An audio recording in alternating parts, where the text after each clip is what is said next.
year, on Rosh Hashanah, I select a single word for our contemplation and our meditation. This year, the word is philanthropy. Most of the time when we think about philanthropy, we think about charitable gifts. We think about writing checks. We think about donor events and grand galas. We think about people like Andrew Carnegie, John D. Rockefeller, Bill and Melinda Gates, and others whose massive fortunes have been used to implement changes on a global scale. The most common understandings of philanthropy and philanthropists are associated with monetary gifts. And while these indeed are valid and important associations, philanthropy is also a mindset, which is much, much more than charity. It is a way of understanding our interactions with valued causes that goes far beyond the offerings of our wallets. At its core, philanthropy is something that comes directly from the heart. The word itself is Greek, from the word philo, which means love, and anthropos, which means humankind. Thus, philanthropy is an act of generosity, and it is a way of seeing and understanding and feeling. It is a mindset of benevolence, kindness, and love. The Jewish concept of this kind of love at the heart of philanthropy is most commonly associated with a passage that we read from Leviticus every Yom Kippur afternoon. In Leviticus 19, verse 18, we are commanded, Ve'ahavta l'reacha kamocha. Love your neighbor as yourself.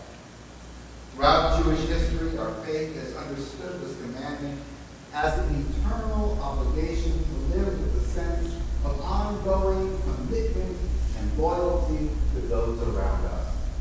A commitment rooted in empathy. A commitment linked directly to the fulfillment of God's will. I just realized, hope you could hear me back there. My microphone wasn't on. The Baal Shem Tov, the founder of Jewish mysticism, later connected the commandment to love one's neighbor directly to the commandment to love God with all our hearts, with all our souls, with all our might. His reasoning was that since we're created in the image of God, when we love our neighbor, we are also showing our love for God.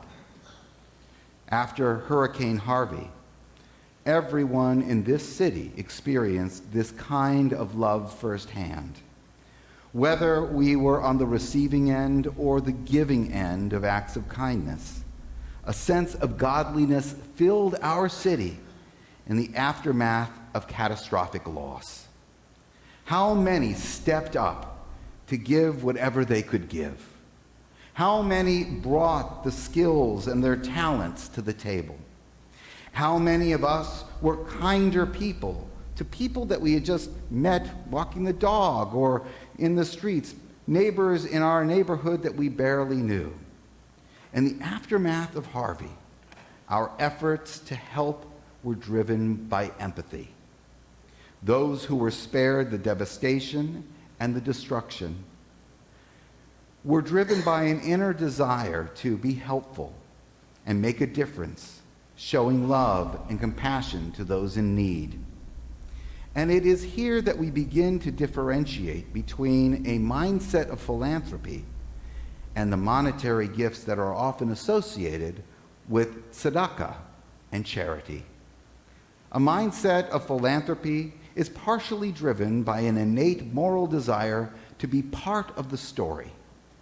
In contrast to tzedakah, which is driven by a desire to do the right thing, to be righteous in this world, and in contrast to charity, which is driven by a desire to extend grace to the world. Philanthropy weaves these concepts into an act of empathy where the giver becomes part of the unfolding story itself. In their book, The Go-Givers, Bob Berg and John David Mann argue that some of the greatest philanthropists in history are successful because, in part, they embrace a mindset of giving. Their book emphasizes that giving, much more than taking, is the key to success. Why? Because everyone has something to give. We can give our thoughts. We can give our opinions. We can give our attention. We can give our care, our focus, our time, our energy, all of which add value to our lives and to the lives of those who receive the gifts of our time, talent, and treasure. Mandy Stein grew up here in Houston. She was a proud graduate of the Emory Wiener School. Some of you may have actually either gone to school with her or grew up with her. In 2007, Mandy and her family took a trip to Kenya. She and her family were prepared for the joys of a family safari, immersed in the beauty and the grandeur of the African savanna. What Mandy was not prepared for, however, was the life-changing experience that she would have as she interacted with the people, and she came face to face with extreme poverty. By the end of her family adventure, Mandy started asking herself, does it really have to be like this? And her answer was no. Life for the children in particular did not have to be like what Mandy was seeing all around her on her trip. But it was not until the summer after her sophomore year of college that Mandy had the opportunity to explore ways to respond. During a 5-week structured volunteer program in Tanzania, Mandy found her calling. On her first day volunteering, she spent the entire day at an orphanage, playing games and singing songs with the children. And she immediately understood in the depths of her soul that this is where she belonged, that she could make a difference with this community. So from the moment she returned home from that sophomore trip in July of 2011, Mandy dedicated her life to the Tulini orphans of Tanzania and started a non-for-profit organization called NEMA International. NEMA means grace and blessings, which is exactly what NEMA International brings to these vulnerable children of Tanzania by providing them with quality education, positive adult-children relationships, and the care and the nutrition that is necessary for healthy development. Mandy's story demonstrates the power of a philanthropic mindset. Needs exist everywhere, and our capacity to serve is boundless. We need only open our eyes and our hearts to see and understand that what we have to offer is literally at our fingertips. These gifts, regardless of their size, regardless of their scope, regardless of their degree, are always something that can make an impact on the world around us. While some of them might be more ambitious and others might be a little smaller, all of them have an impact on the world beyond our capacities to comprehend. Consider the 2 bar mitzvah boys, Ben and Eric, who gave the gift of their time. At the time of their bar mitzvah, they decided what they would do is take the time to collect and distribute Hanukkah gifts to families in the Houston area who didn't have enough funds for Hanukkah. Well, this simple bar mitzvah project evolved into an organization which is now called Count Me In, which now collects and distributes thousands of gifts each year to children in the Houston area during Hanukkah. Consider Fran, who offered the gifts of her talent when our congregation was in need of a director of education. She stepped in as our interim as we looked and found a new director of lifelong learning. Time, talent, in addition to treasure, are all central to the philanthropic mindset, as the love we express for the causes we believe in are helpful in all forms. The challenge for us is to find what it is that we have to give. In the story of Moses and the burning bush, there is an incredible, powerful exchange between Moses and God. We all know the story. Moses approaches this bush which is burning unconsumed. And through the flames of the bush, God speaks to Moses and says, "Moses, what's in your hand?" Simple as this question may be, in many ways it's one of the most important questions that we can ask. What's in your hand? And in the case of Moses, what's in his hand is a shepherd's staff. As the story continues, God tells Moses to throw down his staff. And if you recall the scene in the Ten Commandments with Charlton Heston, Moses throws down his staff, and what does it become? A serpent. And the serpent squirms around at the ground. And then, in this really dramatic moment, God commands Moses, "Pick it up." And Moses picks up the snake, and it becomes a staff once again. This dramatic biblical exchange serves to remind us that God works through our hands, that sometimes the miracles that are part of our everyday lives are literally at our fingertips. All philanthropic endeavors really begin with that simple question that God asks Moses at the bush. What's in your hand? The Reverend Rick Warren, the author of A Purpose-Driven Life, the pastor of one of the largest evangelical churches in the country, draws our attention to three important truths about what Moses is holding in his hand and how it relates to our capacity to do great things in this world. First, the shepherd's staff represents Moses' identity. He's a shepherd. His shepherd staff is his tool. It's a symbol of his vocation. It's what he does. It's who he is. Second, the staff is a symbol of his income. For as it would be with any shepherd of his day, Moses has all of his assets tied up in his sheep. And so the simple staff that he holds in his hand is a symbol not only of his identity, but it represents how he manages his assets. And finally, the staff is a symbol of his influence. For what do you do with a shepherd's staff? You move your sheep from point A to point B to point C. By hook or by crook, you poke and you prod and you make your sheep move around, and you exert your influence as a shepherd and your power over the sheep. So in essence, as God asks Moses, "What's in your hand?"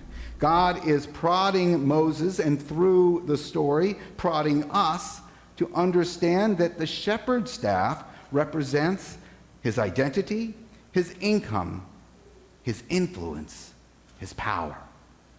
God is essentially saying, you are about to change the world, and everything you need, Moses, you have in the palm of your hand: your identity, your income, and your power.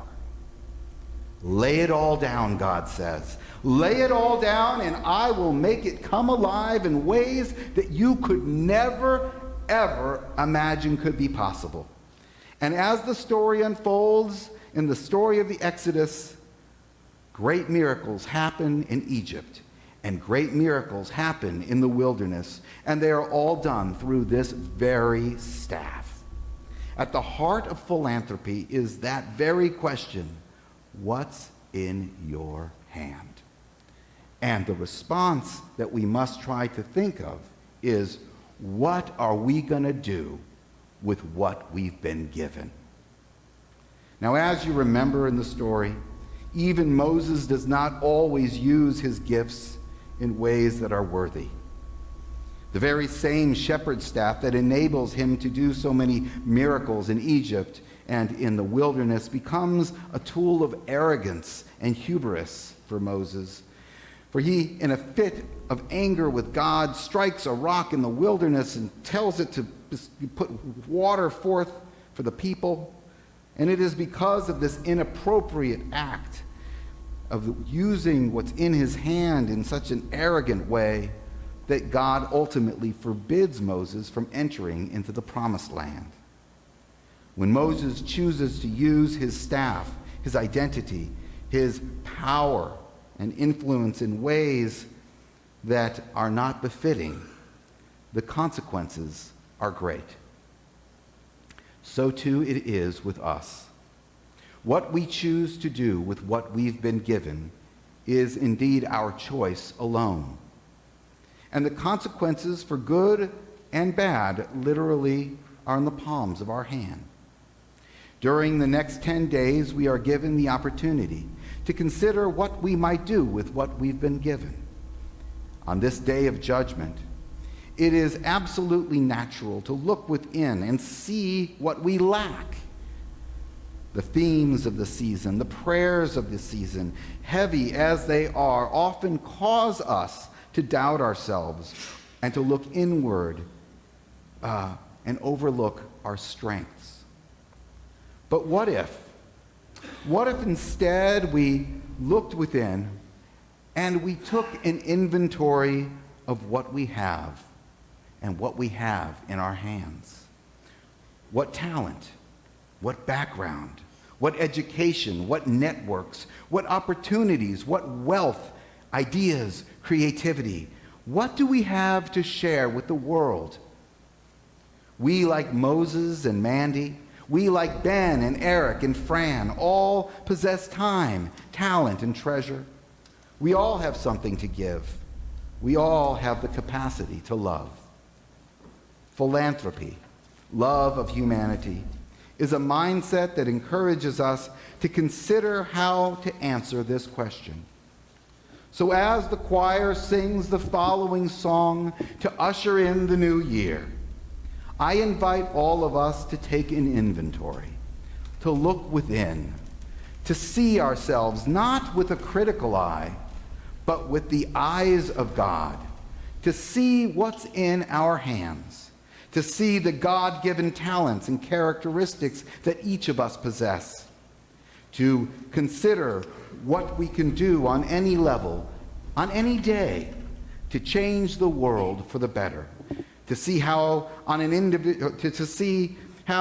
individual level or on the level of a collective group, we might become part of an unfolding story to fulfill the commandment to love your neighbor as you love yourself, to see how a mindset of philanthropy, of kindness, of love of humankind may expand our capacity to usher in the year 5,780 as a season of joy, a season of renewal, a season of love.